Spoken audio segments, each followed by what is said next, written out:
Lolu hlelo lokwakhiwa kwezindlu phakathi kwaleminyango lwasungulelwa ukuhlonipha ababengamasosha emzabalazweni wakuleli. Ungqongqoshe wezokuhlaliswa kwabantu uThembi Simelane uthi kumele ngabe kade babahlonipha labo ababamba iqhaza emzabalazweni wezwe lakuleli.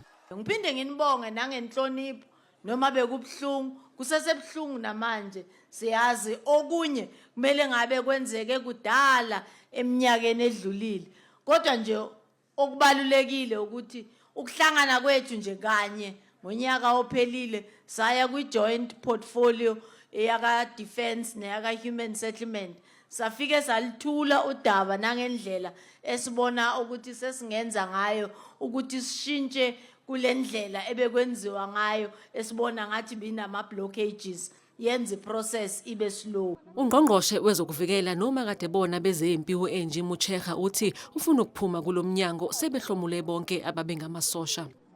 Nihambe niyohlanganisa into enihlanganisayo ningitshela ukuthi mayangihamba kuleli office onke amasoja azabe eyitholile indawo enesithunzi efanele bahlale kuyo. Izakhamuzi zikujabulele ukunikwa lezi zindlu namatayitela azo. Kade ngayilindele itayitela ngayitholi yaba uhulumeni osiphethe senzohlala emzini wami manje ngiziqhenye nginomzi manje ngizolala kwami noma ngiswela ukudla ukuthi ngihlale endlini yami ngibonga ukusilekela kahulumeni ngibonga kakhulu.